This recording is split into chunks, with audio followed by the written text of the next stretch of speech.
안녕하세요. 오늘 공부하실 내용은 기독교 강요 2권 8장 12절부터 21절까지 하시겠습니다. 우리 18장이 2권 18장이 십계명 도덕법에 대한 설명인데요. 지난 장에서 하나님께서 일반 은총적으로 양심이라는 그 법을 주셨지만 그것을 더 분명하게 하기 위해서 성문법으로 기록된 것이 바로 도덕법이다. 예수 그리스도께서 그 도덕법을 더 깊이 해석해 주시고 잘못된 바리새인들의 해석을 벗어나서 올바로 해석을 해 주셨고 그 각각의 그 계명들 속에는 그 넓게 적용하고 해석해야 되는 부분이 있다. 그 점을 말씀드렸고 오늘 12절부터는요. 십계명을 구분하는 두 판으로 구분하는 법입니다. 이제 이것을 여러 가지로 판을 이렇게 구분하는 방법들이 있는데, 네, 칼빈은 1계명부터 4계명까지 그리고 5계명부터 10계명까지 두 판으로 구분을 하는 것이 맞다 그렇게 주장을 합니다. 첫 번째 판에 세 계명을 할애하고 나머지 7을 두 번째 판에 돌리는 자들은 그 2계명인 우상 계명을 1계명으로 합쳐버리고 마지막 계명을 또 이웃에 대한 소유를 탐심을 갖는 그 마지막 계명을 두 계명으로 찢어가지고 이렇게 하는 사람들이 있는데 이건 카톨릭을 의미합니다. 예, 루터파 교회도 이렇게 따라가고 있는데 이런 부분에 대해서는 좀 어울리지 않는다. 우리 하나님께서 분명하게 10가지 계명으로 이렇게 정해놓은 그 자체가 의미가 있지 않겠느냐 그렇게 말씀하고 있습니다. 네. 그리고 이제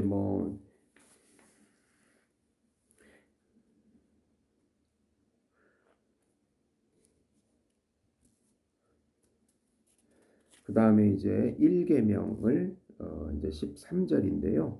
입법자이신 여호와의 이름으로 논증되는 율법의 어미. 그래서 1계명 설명 들어가는데요. 출애굽기 20장 2절에서 3절 보시면 나는 너를 애굽 땅 종 되었던 집에서 인도하여 낸 내 하나님 여호와니라. 너는 나 외에는 다른 신들을 내게 두지 말지니라.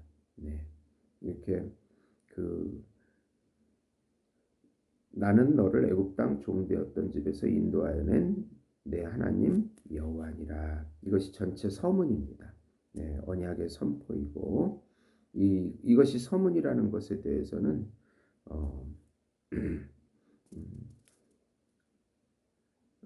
모두가 인정하는 것이고 1계명까지 서문이라고 주장하는 사람들도 있는데 이 앞 구절이 바로 전체 서문이고 이 서문이 의미하는 바는 그러니까 하나님께서 자기가 부여하시려는 율법의 어미가 언제든지 업신여김을 당하지 않도록 그렇게 하신 것입니다. 순종의 필요성을 내세워 택함받은 백성을 억제시키기 위해서 통치의 권세와 권리가 자기 자신에게 있음을 주장하는 것이고 또 은혜의 약속을 제시함으로써 그들이 은혜의 달콤함에 이끌려 거룩함에 대한 열의를 갖게 하시고 또 유대인들, 그 당시에는 유대인들인데요. 지금은 우리들에게 라는 의미입니다. 유대인을 향한 그 자기의 은총을 상기시키므로 만약 그들이 자기의 선함에 반응하지 않을 경우에는 그들의 배은망덕함을 책망하시고자 한 것입니다. 네. 여호와라는 이름은 하나님의 통치와 합법적인 지배를 의미합니다. 바울이 말하듯이 만물이 그로 말미암고 그 안에 있다면 그에게 모든 것을 돌리는 것이 합당하다고 할 것입니다. 네. 로마서 11장 36절 이는 만물이 주에게서 나오고 주로 말미암아 주에게로 돌아갑니다. 그에게 영광이 세세히 있을지어다. 아멘. 네. 우리는 그러므로 오직 이 말씀만 가지고도 우리가 하나님의 어미의 명예 밑으로 들어가는 것이 충분하다. 왜냐하면 그가 없이 존재할 수 없는 우리가 그의 통치권을 벗어나기를 원한다면 그것은 귀개할 것이기 때문이다. 예. 그래서 합법적인 왕의 통치의 이름을 제시해 줌으로써 이제 하나님의 합법적인 그 통치권을 갖길 원하시는 것이다. 그것도 그 명령을 지킬 수 있는 힘과 능력과 지혜를 주셔서 하나님의 그 은혜의 달콤함을 맛보게 하시기 위함이다. 그렇게 말하고 있습니다. 14절 보시면 자, 나는 내 하나님 여호와니라. 예. 이 말씀의 의미는 하나님은 이 말씀으로 자기가 명령할 권리를 지니신 우리가 복종해야 할 분이라는 사실을 일깨워 주십니다. 예. 그런 후에 필연성으로만 사람들을 이끄는 듯한 모습을 보이지 않으시려고 자기가 교회의 하나님이심을 선포하셔서 그들을 달콤함으로 인도하십니다. 왜냐하면 이러한 표현의 근저에는 나는 그들의 하나님이 되고 그들은 내 백성이 될 것이라 예레미야 31장 33절 네, 이라는 상호관계가 놓여 있기 때문입니다. 그리하여 그리스도는 아브라함, 이삭, 야곱의 불멸성을 여호와가 자신을 그들의 하나님으로 증언하셨다는 사실을 들어 확정하십니다. 이는 마치 그가 다음과 같이 말씀하시는 것인데요. 내가 너희를 나의 백성으로 고른 것은 현세의 삶 가운데 복 주기 위함 뿐만 아니라 너희에게 또한 미래의 삶의 복을 부여하기 위함이다. 네. 그렇게 말씀하고 있는 것입니다. 네. 그 다음에 이제 이 말씀이 지향하는 목적은 율법을 다룬 여러 구절에서 말씀하고 있는데요.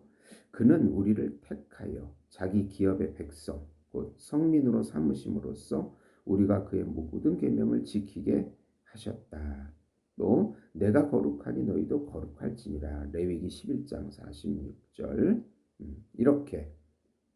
이렇게 말씀하시면서 선지자의 탄원이 아들은 그 아버지를 종은 그 주인을 공경하나니 내가 아버지일진데 나를 사랑함이 어디 있느냐 내가 주인일진데 나를 두려워함이 어디 있느냐 말라기 1장 6절 네, 이런 그 유대 민족이 하나님 섬김을 실패하심으로 안타까운 그 선지자의 그 탄원을 말라기 1장 6절에서 볼 수 있는 것입니다. 15절 보시면 너를 애굽 땅 종되었던 집에서 인도하여 낸 이 말의 의미인데요.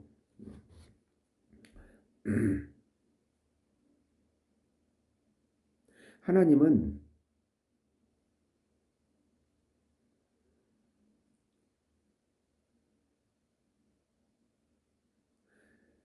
선지자들은 하나님을 고유하게 지시하고자 원할 때마다 하나님이 자기를 이스라엘의 하나님으로 선포하신 표지들을 그에게 옷을 입힙니다. 말하자면 마치 그것들 아래에 그것을 국한시킵니다. 왜냐하면 그가 아브라함의 하나님이나 이스라엘의 하나님으로 칭해질 때 그가 예루살렘 성전에서 그룹 사이에서 좌정하신다고 송축되실 때 이러한 말씀들 그리고 유사한 다른 표현들은 하나님을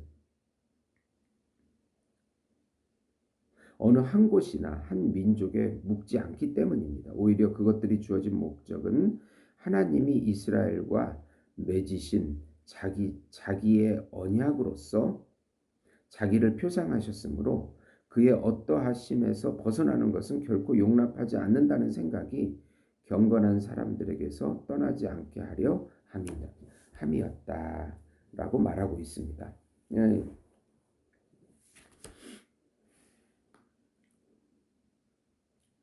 이 말씀의 의미가 바로 신약으로 보면은 마귀의 멸망과 권세로부터 벗어나서 또 하나님을 구원하신 그 하나님을 끝까지 경배해야 한다. 그런 내용이 되겠습니다. 그러므로 모든 사람의 마음은 지극히 높으신 왕으로부터 나온다고 일컬어지는 율법을 면밀히 살피는 일에 불타올라야 하며 만물의 기원을 그에게 두어야 하듯이 만물은 이제 목적을 그에게 맞추고 그에게로 방향을 잡아 나아가야 한다. 입법자를 영접하지 않아도 될 만큼 예속되지 않고 자유로운 사람은 아무도 없다고 나는 말하고자 한다. 모든 사람은 그의 계명들을 준수하는 가운데 자기들이 특별히 되었다는 사실을 배우게 된다. 그들은 그의 선하심으로부터 모든 선한 것의 부유함과 불멸하는 삶의 영광을 함께 기대한다. 그의 놀라운 능력과 자비로부터 그들은 자기들이 죽음의 구렁텅이에서 자유롭게 되었다는 것을 알게 된다. 네. 이렇게 서문에서 하나님과의 언약 백성이 됐다. 영생을 누리는 백성이 됐다라고 주장을 하고 율법에 마땅히 순종해야 한다는 것을 또 말씀하고 있습니다. 그러면서 이제 16절에 너는 나 외에는 다른 신들을 내게 두지 말지니라. 이것은 단일신론도 아니고 삼신론도 아니고 유일신론입니다. 삼위일체 하나님, 성부 하나님, 성자 예수님, 성령 하나님, 한 하나님, 유일하신 하나님 외에 다른 신들에 대한 다른 신들에게 가서는 안 된다. 그래서 이 계명의 의미를 네 가지로 칼빈은 설명을 하는데요. 네. 첫 번째가 경배인데 나는 우리 각자가 하나님의 위대하심에 복종하는 가운데 우리 자신을 그에게 드리는 숭배와 예배를 경배라고 부른다. 여기에 양심의 영적인 복종이 부록과 같이 부과된다. 그렇기 때문에 나는 우리가 우리 양심을 그의 율법에 복종시키는 것을 경배의 한 부분으로 삼는다. 네. 그 다음에 두 번째로 이제 확신인데요. 하나님의 덕성들을 인식하는 데서 비롯되는 바 지혜, 의, 권능, 진리, 선하심 이 모두를 그에게 맡긴 채 오직 그와 교통함으로써만 우리가 복되다는 사실을 요량하면서 그 안에서 얻게 되는 평정이다. 평안함. 네. 확신 가운데 오는 평안함. 그 다음에 세 번째가 기도인데요. 네. 우리가 어떤 공궁에 내몰릴 때마다 그의 보살핌과 도움을 유일한 보루로서 받아들이고 의지하는 우리 마음으로부터 비롯된다. 간구하고 부르짖고 그런 간구를 맛보고 누리는 것을 의미합니다. 그 다음에 마지막으로 감사함인데요. 우리가 모든 선한 것에 대한 찬양을 그에게 돌려드리게 하는 고마움. 네, 그래서 감사를 통해서 또 기도가 성취됐음을 또 알고 기뻐하고 내 삶을 인도해 주셨음을 감사하는 미리 감사하는 그 의미가 들어있다라고 말씀하십니다. 여호와는 이 가운데 그 어떤 것도 쪼개서 자기 외에 다른 무엇을 돌리는 것을 용납하지 않으십니다. 그리하여 모든 것이 오직 그에게 그 자신에게 드려지게 하십니다. 그러므로 다른 신을 금하는 것으로 충분하지 않을 것입니다. 네. 이게 나 외라는 말은 내 면전에 다른 신을 섬기는 것은 가증스럽다. 하나님께서 질투하신다. 그러므로 주님은 우리의 종교를 인정해 주시기를 원한다면 양심을 깨끗이 하여 배교의 생각은 가장 은밀한 것조차도 버리도록 하자. 왜냐하면 주님은 자기의 신성의 영광이 우리의 외적인 고백뿐만 아니라 우리 마음의 가장 깊은 은밀한 곳이라도 감찰하는 그 자신의 눈에도 순전하고 부패하지 않을 것으로 남아있기를 요구하시기 때문이다. 그렇게 말씀하고 있습니다. 그 다음에 이제 그 17절인데 이계명이 들어갑니다. 너를 위하여 새긴 우상을 만들지 말고 하늘에 있는 것이나 아래로 땅에 있는 것이나 땅 아래 물속에 있는 것에 어떤 형상도 만들지 말며 그것들에게 절하지 말며 그것들을 섬기지 말라.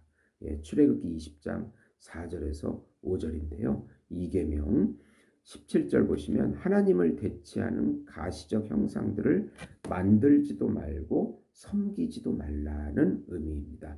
이 계명의 목적은 하나님이 자기에게 드려지는 합법적인 예배가 미신적인 의식들로 더럽혀지지 않게 하시려는 데 있습니다. 요컨대 하나님은 우리의 어리석은 마음이 그를 대체하는 것들을 터무니없이 상상하며 하찮은 육체적인 형식들을 섬기는 것으로부터 우리를 전적으로 물러나게 하십니다. 그리하여 자기에 의해 수립된 자기에 대한 합법적인 예배, 즉 영적 예배에 대해서 우리에게 가르쳐 주시는 것이고 이것을 위반하는 것은 우상 숭배라. 그렇게 말씀합니다. 이 계명은 이제 두 부분으로 나눠져 있는데요.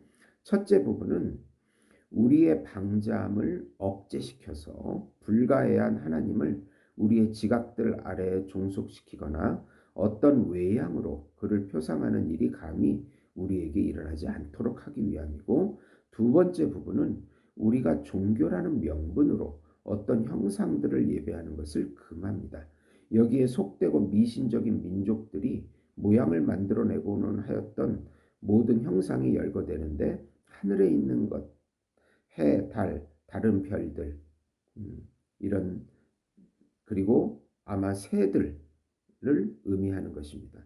신명기 4장에서 하나님이 자기의 마음을 표현하시면서 새들과 별들의 이름을 함께 부르시는 것과 부르시는 것을 보면 우리가 잘 알 수 있는데 신명기 4장 17절 보시면요. 땅에 있는 어떤 짐승의 형상이든지 하늘에 나는 날개 달린 어떤 새의 형상이든지 19절이요. 또 그리하여 내가 하늘을 향하여 눈을 들어 해와 달과 별들 하늘의 모든 천체 곧 너희 하나님 여호와께서 천하 만민을 위하여 배정하신 것을 보고 미혹하여 그것을 경배하며 섬기지 말라. 네, 분명히 19절에 말씀하고 있는 것입니다. 네. 18절 들어보시면 우상 숭배에 대한 징계. 이제 이 부분은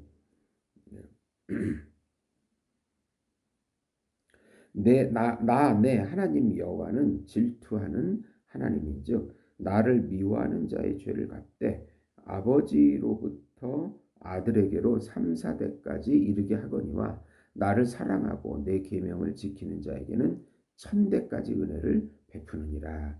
이 본문의 이제 해석인데요.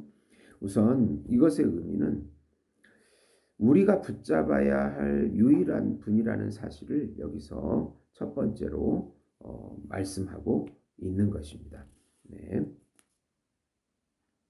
두 번째로는 그는 자기를 어떤 동등한 상대자로 인정하지 않는 질투하시는 분이라는 그 의미가 들어있고, 세 번째로 자기의 어미와 영광을 피조물들이나 새겨진 형상들에 돌리고자 하는 어떤 사람들에게 맞서서 그것들을 확정하시려고 선포하시는 것입니다. 네. 하나님은 매우 통상적으로 우리를 향하여 남편 역할을 감당하시는데 우리는 하나님이 우리를 그 자신에게 묶는 연합을 통하여 교회의 품에 들어가게 하십니다. 이는 남녀가 거룩한 혼인을 하는 것과 같으며 상호간의 서약에 기초해야 한다는 것입니다. 에베소서 5장 29절에서 32절. 네. 누구든지 언제나 자기 육체를 미워하지 않고 오직 양육하여 보호하기를 그리스도께서 교회에게 함과 같이 하나니 우리는 그의 몸의 지체임이라. 그러므로 사람이 부모를 떠나 그의 아내와 합하여 그 둘이 한 육체가 될지니 이 비밀이 크도다. 나는 그리스도와 교회에 대하여 말하노라. 네.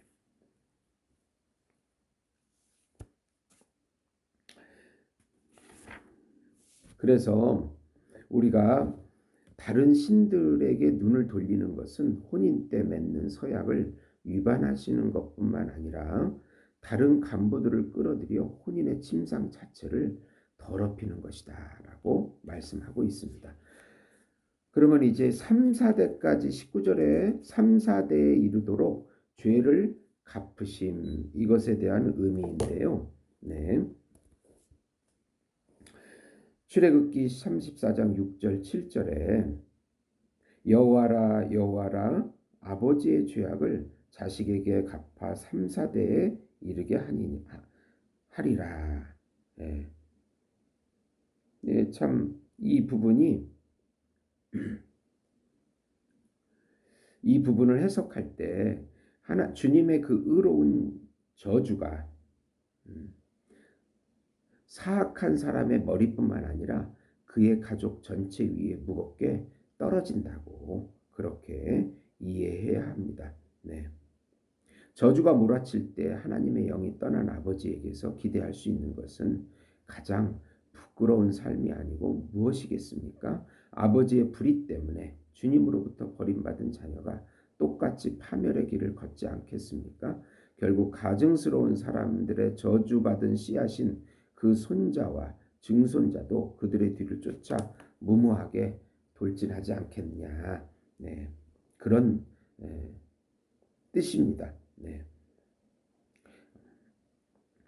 그 다음에 이제 20절에 보시면 자녀들에게 임하는 징벌은 궁극적으로 그들 자신의 죄값을 치르는 것이므로 하나님의 의에 배치되지가 않는다. 그 말씀을 하고 있습니다. 네. 왜 그러냐 하면은 그들 역시 그들 자신의 악행으로 말미암아 징벌을 받는 것이기 때문에 그렇습니다. 의로운 아들이 사악한 아버지의 죄값을 지불하는 것은 하나님 의에 맞지 않습니다. 본 계명의 징계를 그렇게 보면 안 되고 주님이 사악한 가정으로부터 자기의 은혜와 진리의 빛과 구원에 이르는 다른 도움들을 거두실 때에 그 자손들은 그에 의해서 눈이 멀고 버림을 당한 채 조상들의 전처를 밟게 된다는 점에서 조상들의 악한 행실들에 대한 하나님의 저주를 그들 자신이 받는다고 보아야 하는 것입니다. 그들 역시 이 땅에서 현세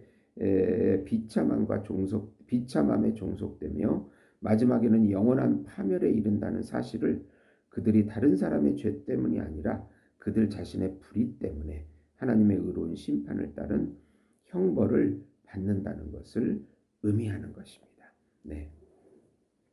그러면 반대로 21절에서 천대까지 미치는 하나님의 자녀, 순종하는 자들에게 보시면 하나님의 자비가 천대에 이르도록 널리 미칠 것이라는 약속이 부여됩니다. 신명기 5장 10절 또 너와 내 후손의 하나님이 되리라는 교회와 맺은 엄숙한 언약 속에 이것이 심겨져 있습니다. 네, 솔로몬은 잠언 20장 7절에서 의인의 후손에게는 그 조상이 죽은 후에 복이 있느니라 이렇게 말씀하고 있습니다. 네.